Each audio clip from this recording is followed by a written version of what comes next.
성도 여러분들, 새로운 한 주간이 시작됐습니다. 이번 한 주간도 하나님과 동행하는 귀한 시간 되기를 바랍니다. 나는 전능하신 아버지 하나님, 천지의 창조주를 믿습니다. 나는 그의 유일하신 아들, 우리 주 예수 그리스도를 믿습니다. 그는 성령으로 잉태되어 동정녀 마리아에게서 나시고 본디오 빌라도에게 고난을 받아 십자가에 못 박혀 죽으시고 장사된 지 사흘 만에 죽은 자 가운데서 다시 살아나셨으며 하늘에 오르시어 전능하신 아버지 하나님 우편에 앉아 계시다가 거기로부터 살아있는 자와 죽은 자를 심판하러 오십니다. 나는 성령을 믿으며 거룩한 공교회와 성도의 교제와 죄를 용서받는 것과 몸의 부활과 영생을 믿습니다. 아멘. 이 시간에는 다 함께 찬양하도록 합니다.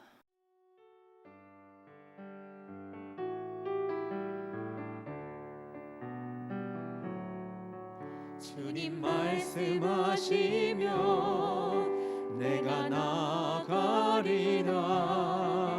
주님 뜻이 아니면 내가 멈춰서리라.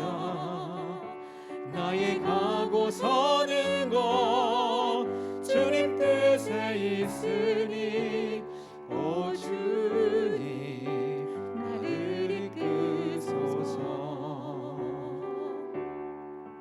주님 말씀하시면 내가 나가리라. 주님 뜻이 아니면 내가 멈춰서리라.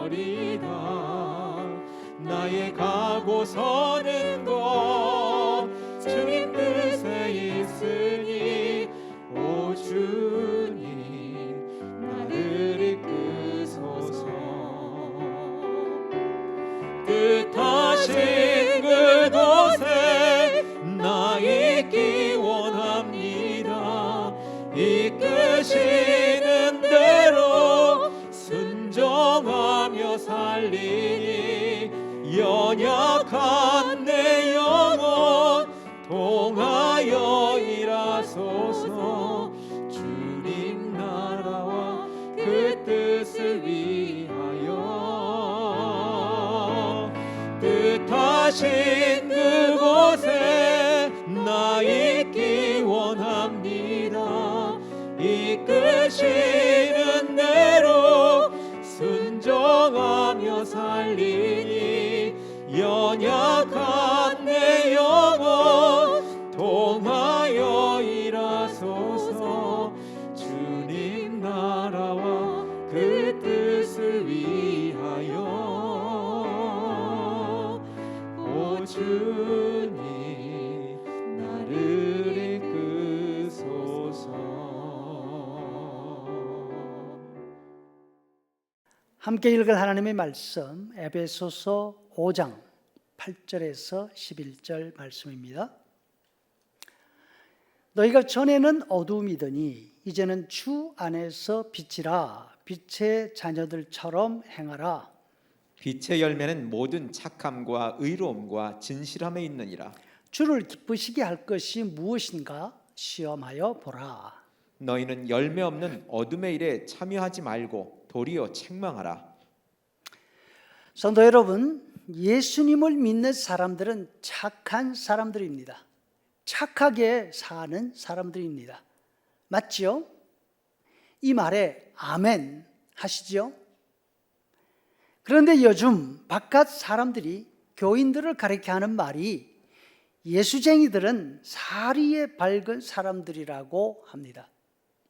여기에서 사리는 생각하고 행동하는 모습이 사리에 어긋나지 않고 사리에 맞게 행동한다는 뜻의 그런 사리가 아닌 것 같습니다. 사리, 개인사의 리, 이익을 말하는 리. 그래서 모두의 이익을 말하는 공리에 반대되는 사리, 사적인 이익을 의미하는 듯합니다. 신자나 개인이나 교회가 계산에 빠르고 자기중심적인 모습을 세상 앞에 보여주어서 이런 이야기들을 듣는 것이 아닌가 염려가 됩니다. 교회 안에 있는 사람들은 이런 말을 들을 때 억울해합니다. 심지어는 교회는 봉사단체가 아니라고, 구제하는 곳이 아니라고 강변하는 사람들도 있습니다. 그렇지만 교회 바깥에 있는 사람들이 교회나 신자들을 향해서 불평을 쏟아 놓을 때 이것 때문에 기분 상하거나 원망할 일은 아닌 것 같습니다. 오히려 감사해야 할 것입니다. 이런 말을 들으면서 우리 자신들을 돌아보면 좋겠습니다. 왜냐하면 그 말 속에 담긴 의미는 그 사람들이 아직까지 교회에 기대하는 것이 있다는 의미이지 않습니까? 기대가 없으면 실망도 없습니다. 정말로 걱정되는 것은 사람들이 교회를 향해서 아무런 반응을 보이지 않는 것입니다. 실망조차 없어지고 교회는 원래 그런 거야 하게 되지 않을까. 그러면 더 큰 곤란 속에 빠지게 되고 전도의 길이 더 어려워지게 될 것입니다. 사도 바울이 말씀하십니다. 신자들은 빛이다, 빛의 자녀들이다. 빛의 자녀들에게 맺히는 열매는 모든 착함과 의로움과 진실함에 있다. 바울 사도는 빛의 열매는 착함과 의로움과 진실함이다 이렇게 말씀하지 않습니다. 빛의 열매는 그것들 안에 있다고 말씀합니다. 여기에서 빛의 열매라는 단어는 단수입니다. 갈라디아서 5장에서 오직 성령의 열매는 이라고 하시면서 성령의 열매를 단수로 쓰신 것과 마찬가지입니다.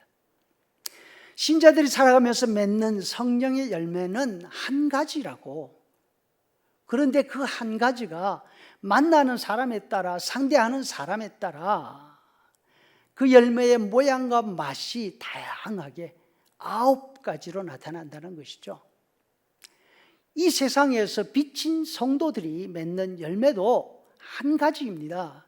그런데 그 대상에 따라서, 그 환경에 따라서 다양하게 나타납니다.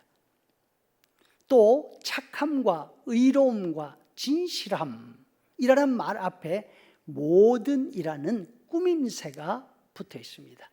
이것은 하나하나, 영어로 말하면 each라는 뜻이 있습니다. 착함에도 뭉뚱그려서 착함, 그것이 하나가 아니라는 것입니다.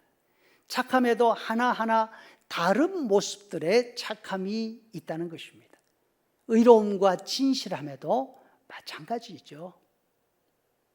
세상에 비친 신자들의 삶을 다 모아놓고 보니까 그 모습이 이 3가지 그룹으로 나누어서 볼 수 있다는 것입니다. 이것은 물론 우리가 보기에 그렇다는 뜻이 아닙니다. 다른 사람들의 눈에 보기에 또 밖으로 드러나는 모습이 그렇다는 것입니다. 이번 한 주간도 우리가 예수님을 믿는 사람으로서 다른 사람들을 만나고 다른 사람들과 부딪히면서 살아가야 하는데, 하나님이 은혜 주셔서 우리의 삶의 모습이 이 3가지 가운데 하나로 드러날 수 있기를 간절히 바랍니다. 그러면 예수님을 믿는 우리가 왜 이런 열매를 맺으며 살아가는 것일까요? 그것은 주님이 기뻐하시기 때문입니다. 8절에서 10절 말씀을 묶어서 다시 설명해 본다면, 여러분들은 빛의 아들과 딸입니다. 빛이신 주님이 기뻐하시는 것이 무엇인지 잘 분별하십시오. 그리고 빛의 아들과 딸답게 걸어가십시오. 그렇게 하면 여러분이 하는 행동 하나하나가 착한 모습으로, 바른 모습으로, 진실한 모습으로 사람들에게 드러나게 됩니다. 우리가 믿고 있는 웨스트민스터 신앙 고백에서 선행, 착한 삶에 관해서 이렇게 말씀하고 있습니다. 성경이 말씀하시는 선행이란 세상이 말하는 일반적인 착한 일, 착한 삶과 다르다. 성경에서 말씀하시는 착한 삶은 그 동기가 하나님에게 있어야 한다. 하나님에게 동기가 있는 선한 행동을 말한다 하십니다. 즉 성도들이 착하게 사는 동기는 그렇게 하는 것이 좋기 때문이 아니라 그렇게 하는 것이 하나님이 기뻐하시는 일이기 때문입니다. 하나님의 말씀에 기쁨으로 순종하는 결과가 신자의 착한 삶으로 비치게 되어 있죠. 하나님의 자녀들에게 있어서 선행은 믿음의 열매와 증거입니다. 신자들의 삶에 나타나는 빛의 열매는 하나님께 대한 순종입니다. 하나님을 기쁘게 해드리려는 신자들의 마음의 표현인 것입니다. 세상의 선행에는 하나님이 없습니다. 로마서 1장 28절에 보니까 바울 사도가 이렇게 말씀하십니다. 세상 사람들의 생각 속에는 하나님에 대한 공간이 없다고. 그렇지만 세상 기준으로 선하게 사는 사람들도 많이 있지 않습니까?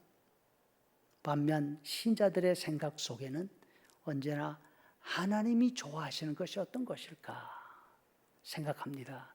거기에 집중되어 있습니다. 그렇다면 신자들의 착한 삶은 얼마나 더 수준이 높게 될까요? 얼마나 더 기쁜 마음으로 착한 삶을 살아가게 되어 있을까요? 하나님의 마음을 헤아려서 하나님을 기쁘게 해드릴 마음으로 최선을 다해서 착하고 의롭게 진실하게 살아가는 것이 우리 신자들이 사는 착한 삶의 모습인 것입니다. 이와 같은 삶을 통해서 세상 사람들에게는 빛의 모습으로 드러나고 하나님을 모르는 사람들을 하나님께로 이끌 수 있는 그런 우리의 삶이 될 줄로 믿습니다. 기도하시죠. 이제는 우리 구주 예수 그리스도의 은혜와 아버지 하나님의 크신 사랑과 성령의 인도 교제 충만케 하심이 우리의 삶을 통해서 하나님께 기쁨이 되기를 원하는 성도들의 머리 위에 영원토록 함께 있을지어다. 아멘.